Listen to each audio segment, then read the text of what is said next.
In 1999, Clark County Superior Court established the first adult felony drug treatment court.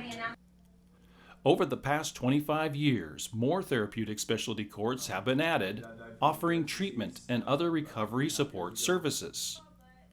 Recently, we sat down with Superior Court Judge Camera Banfield and Therapeutic Specialty Courts Coordinator Shauna McClowski to discuss the impact specialty courts have on the community.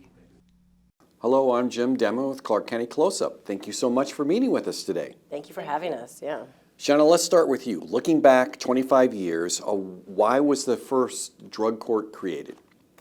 Drug court, so I'll take you back to 1989. So drug court model was really created when at the height of the crack cocaine epidemic, when mass incarceration, the war on crime, campaigns really weren't effective. So there was a pioneer judge back in Miami-Dade, Florida, that really kept seeing the same people come through his courtroom, mainly drug possession crimes, and he really wanted to do something different. And so it was a novel concept back then, but he invited treatment providers to the table. So kind of fast forward a few years later, Clark County Superior Court noticed the same things, and we're fortunate that we had our own kind of trailblazers with Judge Ruley at the time, Cleve Thompson with Department of Community Services, partnered with Lifeline Connections, and just really wanted to do a systems reform. Really, it's a public health approach to criminal justice. And so really to give individuals the treatment that they need, really address the root cause of kind of the criminal behavior. So that's how drug court started, and we're very fortunate that happened 25 years ago. Okay.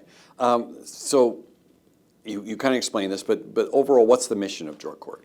The mission of drug court is fairly simple: provide effective behavioral health treatment, recovery support services under the supervision of the court and other kind of law enforcement approaches to eligible justice-involved individuals with felony crimes, thereby reducing crime in our community and increasing the quality of life and public safety. Okay. So how does today's drug court work? How are people placed in the system? And how many are currently going through the system right now? I can't really say how many are really going, but we bring in individuals who obviously have had substance use issues and that have been charged with a felony crime at the Superior Court level. And we wrap services around them starting with a team. So we have a team of individuals, treatment, outreach, the prosecutors, defense bar, the judge, and we're all together making these decisions before court. They're staffing their cases, letting me know how their week has gone, whether they are in compliance or if they're not, and then we decide whether or not we should sanction them or if we should reward them. And so it's really just a reward or sanction-based court where we offer services that really put them on their feet. So in the end, when they finally do graduate, hopefully they've got a job and they've gotten their driver's license back and they've gotten housing, and they've found ways to not, for relapse prevention, so that they have a support system when they're out there, when they're done with us. Yeah, I think it's about bringing compassion in the criminal justice system. The judge just really gets to have direct communication with individuals, which is drastically different than the traditional criminal justice, when things sometimes can be sanitized by attorneys speaking on behalf. And so really she gets to know the individuals, their past, their life stories, their hopes, their dreams, their futures. And we use a lot of that information to tailor the responses. Yes. And really there's a lot of research that shows to really kind of build upon the successes, and so we really try to acknowledge and reward every small step to give them the encouragement to keep going.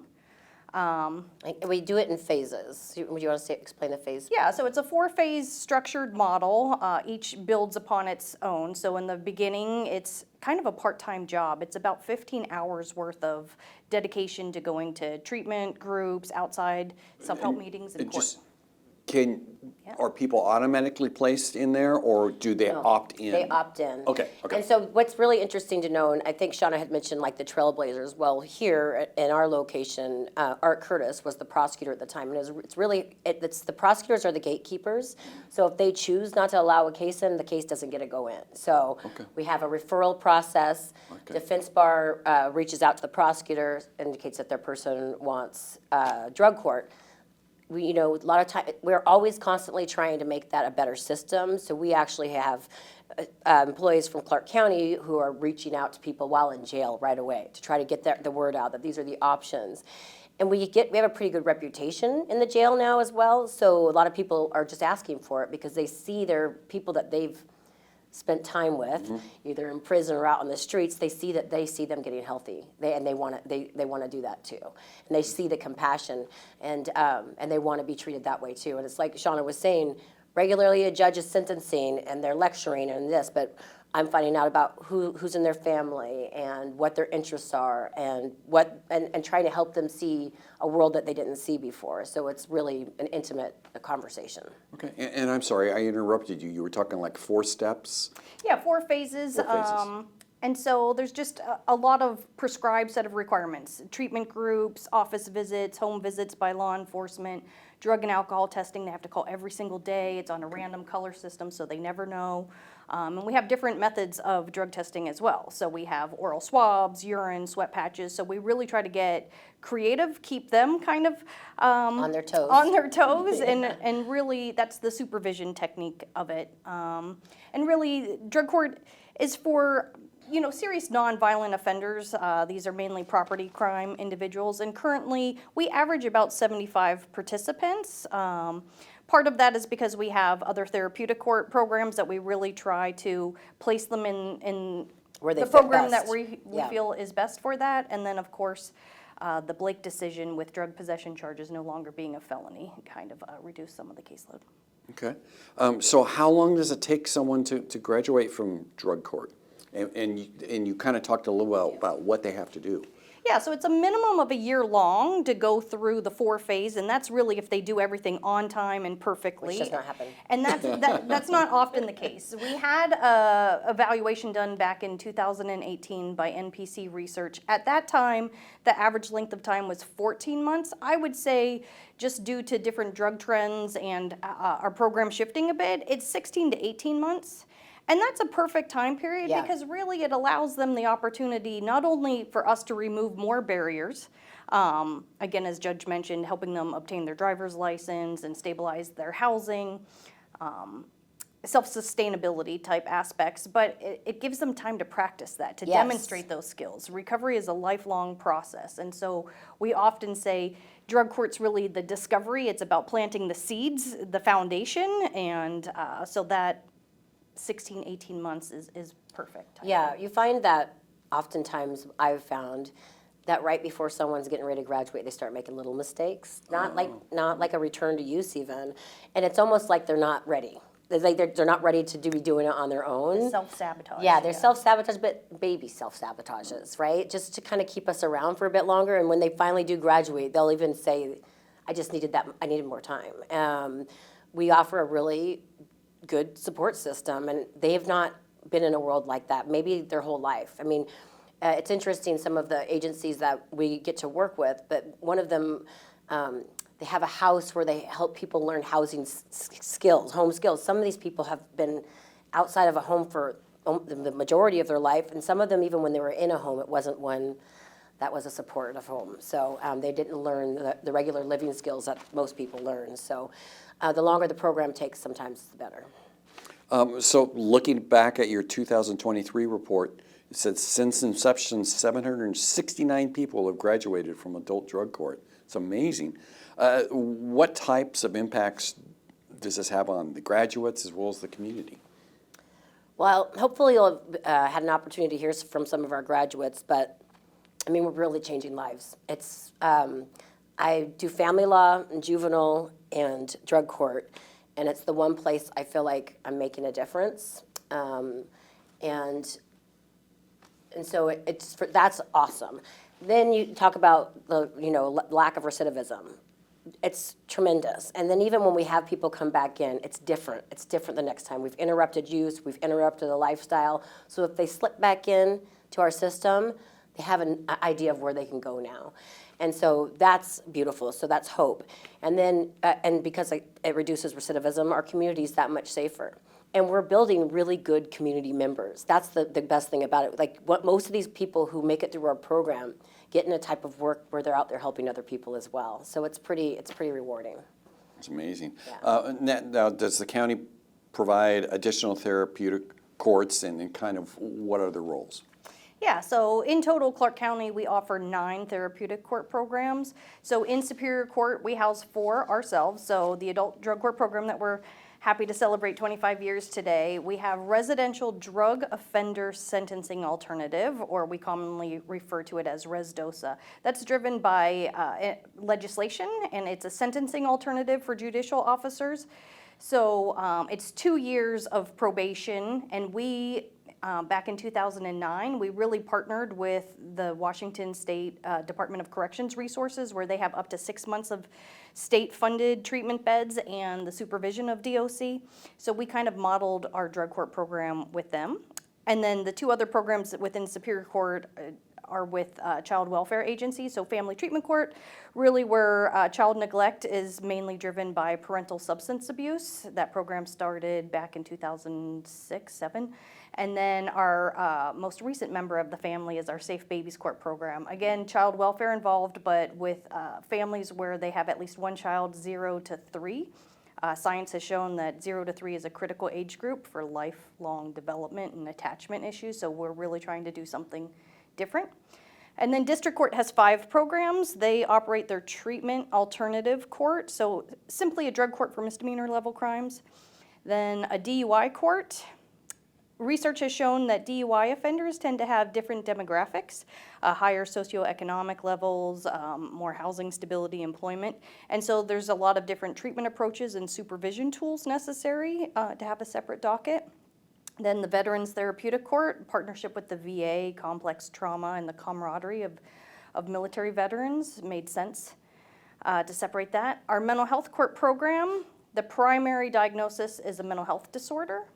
Kind of important to note here that oftentimes in all of our therapeutic court programs, co-occurring disorders, both substance use and mental health disorders, are very common.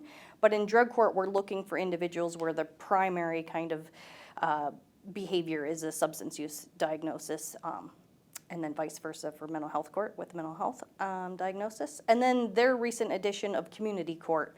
So really providing resources for cases, misdemeanor level cases, like public intoxication, bus transit issues, disorderly conduct, and I think it's really just trying to give them the opportunity to meet their basic needs in the hope that criminal conduct won't happen.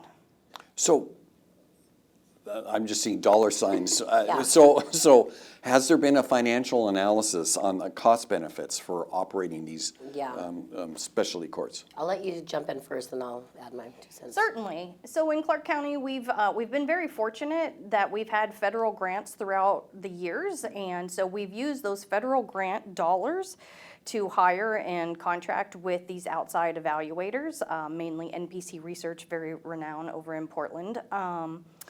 And yes, a cost-benefit analysis has been done on all of our programs. And what's interesting is that in the 2018 one specific for drug court, that there was a cost-benefit across the board on all participants, regardless of whether they graduated. Yeah. So just showing that the opportunity, or again, kind of giving them the seeds of treatment and a place to go, even had system cost savings.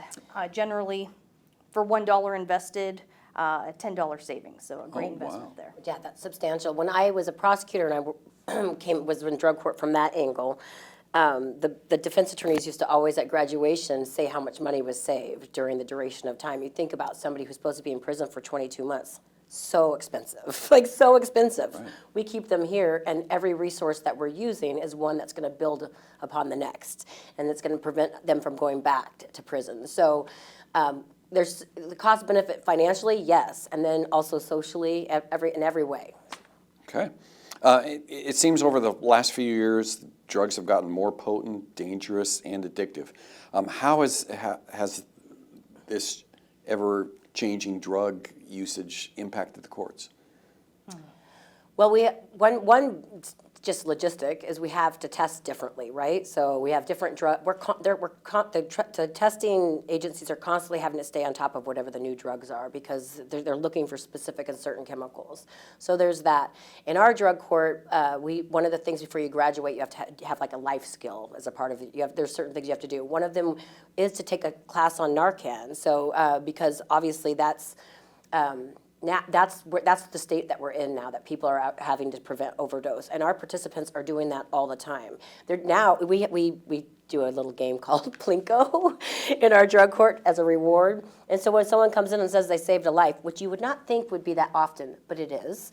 So when someone comes and said that they saved a life, we Plinko them and they get a prize or whatever. So they all learn how to use Narcan and use it on people around them, and at the point we see a lot of these people.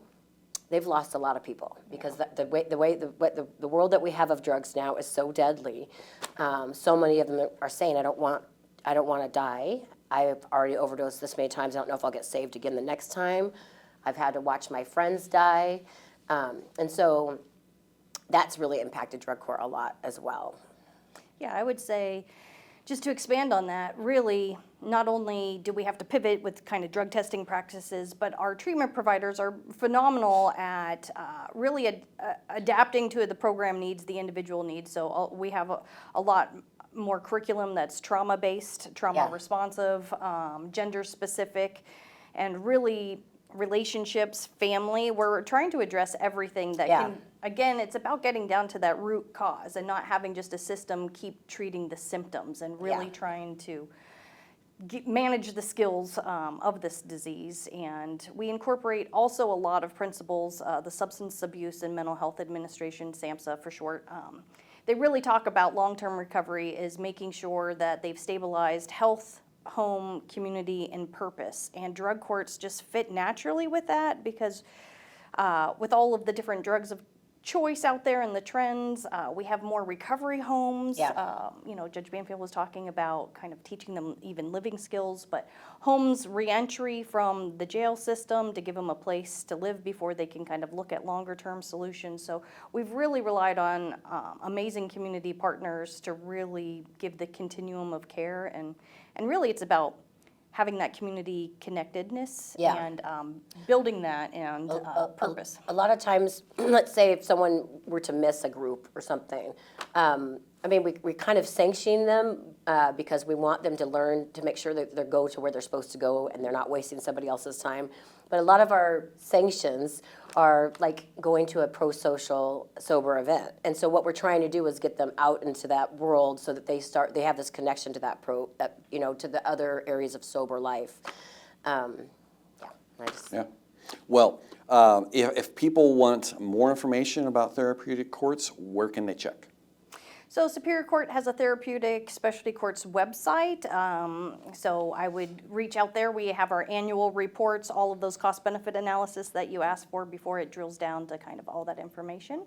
Or they can contact me directly at 564-397-2304. Great. Well, thank you so much, Thank you so much for your time today. It was such a rewarding program. And now we're going to hear from just some of the graduates, 8 graduates who've gone through Clark County Drug Court to see how the program impacted both their lives and the community.